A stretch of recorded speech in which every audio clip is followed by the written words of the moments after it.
So dudes, this is a script that I never thought I would write. As a matter of fact, I hate these kinds of videos.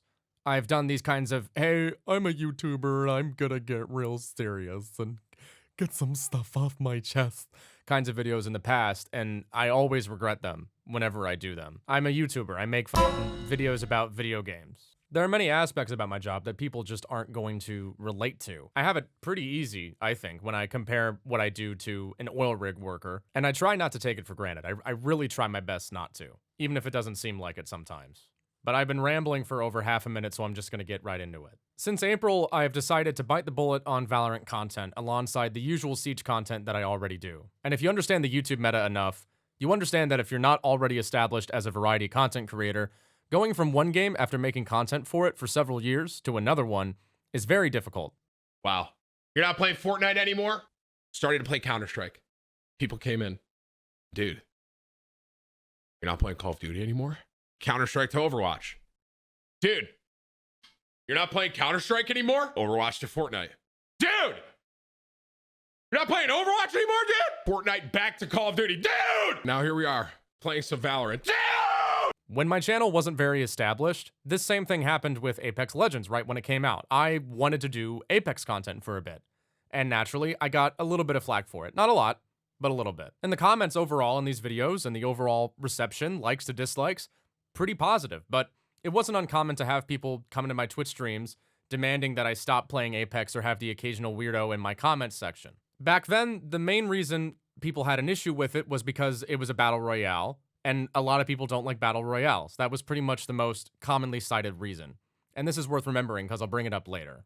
The format of humor and information there was pretty much the same as my other Siege videos. The typical jokes mixed in with information. I definitely feel like people underestimate me, whether it's because I'm a girl or they think I'm attractive. Shut up! Dude, the shorties that came to this show, you got your little fiery redhead, little pale gothic chick always sets it off. Of course, Asians are at the top of my boat. You're in view of the enemy.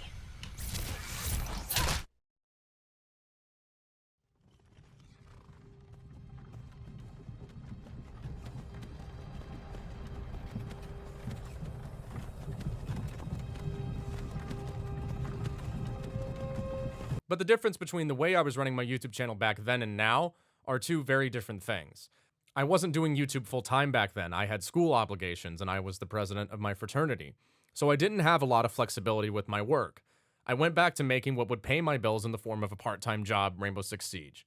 I couldn't justify the Apex content at the time because it just wasn't popular enough. I had the idea of trying to slow roll it into the fold with maybe a 70-30 split of Siege and Apex, but that didn't really make sense considering I wasn't uploading a lot anyway, and there were several weeks worth of droughts content-wise. Sometimes I'd go months without uploading anything. I would skip out pretty much on entire seasons of Rainbow Six Siege compared to the hours that I put in now. But now I can afford to do that kind of content split, and I want to make it very evident to everybody, and this is really the main purpose of this video. I want to tell everybody that I'm not quitting Siege. Unless Siege just stops making money, I'm not quitting Siege. I like Siege. I've been playing it for a long time. I know more about it than any other game I've ever played. It would be a stupid idea to abandon it just from a business decision, at least right now.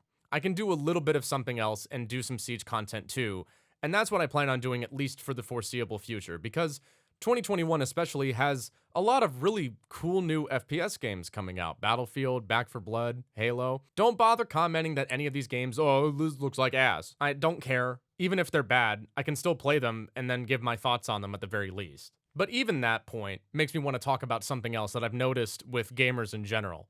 I'm convinced that gamers just don't like video games anymore, or at least that's what it feels like. It feels like everybody is just waiting on something new to come out so they can give their hot takes and tell everybody about how bad it's going to be, like they have some kind of insight that other people don't have. I know that being in your 20s basically means you're collecting social security in the gaming sphere, and maybe you guys don't care for my boomer opinion on this. But back in my day, kids played every game that came out. Bad Company 2, Battlefield 3, COD 4, any of the new Halos that ever came out. I even met one of my best friends that I still talk to this day in an online game of Halo Wars. If I had adopted the gaming mentality of now, where I looked at a game like Halo Wars and went, it's a console RTS, so it's inherently inferior to StarCraft, then I would have never met this guy. Like whenever people say Back 4 Blood is just Left 4 Dead 3. Just Left 4 Dead 3? Dude, Left 4 Dead is like one of the best horde shooters ever made. Why would you say it's just Left 4 Dead 3 like that's a bad thing? Also, it's being developed by the guys who worked on Left 4 Dead, so I don't know what you want them to do, man. Now, I know a lot of people carry a sentiment along the lines of, Greg, I'm not mad that you're making other content, I'm just mad you're making Valorant content. Why Valorant? Well, before Siege came out, I played a fair amount of CSGO. In fact, I still play it from time to time. I like CSGO's gunplay more, but Valorant is a different kind of game. It's not as reliant on gunplay. Also, at the moment, it looks like it's gonna have a healthy future. Just look at these numbers on Twitch compared to its competition. I know that you may not like the game, and that's perfectly okay, but that doesn't make it unpopular, and that's a claim a lot of people make. If this isn't enough evidence for you, I don't know what else to tell you. Random dudes getting mad in a YouTube comment section isn't really a good metric to gauge a game's popularity. Sorry. Yeah, well, it doesn't make it good. I agree. I hate Marvel movies, despite how popular they are. I get it. And if the videos that aren't Siege aren't your thing, then you're completely in your right to not watch them. Or even to unsubscribe. You subscribes for free, you can unsubscribe for free too if you want. But I'm not an operator how-to robot. In business, if you don't diversify your portfolio, it can become the classic example of putting all your eggs in one basket. Doing videos for just one game is one thing. Doing one kind of series for one kind of video game is another thing. Man cannot live by operator how-tos alone. But another aspect of making Rainbow Six Siege content, and this is something that a lot of people, especially in the competitive scene, have talked about, competitive content for Rainbow Six Siege does terrible! Unless it has a eye-catching thumbnail and a clickbait title. What's the solution to this? I don't know. But YouTube is my full-time job, and that's all I'm gonna say about it. I'm not gonna try to make any promises that I can't keep, but I'm gonna keep playing Siege, and I'm gonna play other games. I'm gonna play games like Valorant, Battlefield, Halo, all that stuff.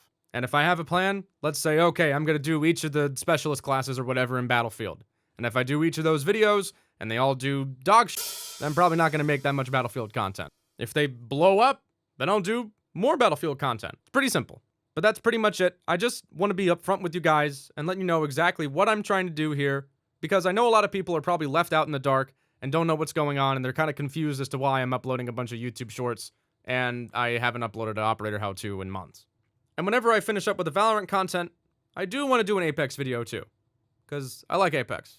It's fun. If you watch this the whole way through, I just want to say thank you so much. I know that this probably doesn't have a really hugely direct impact on you, but it means a lot to me that you're willing to listen to all my ramblings about my job. I do content creation and streaming full time, and I'm going to try to do my best job at it. And that's all. So thanks. Deuces.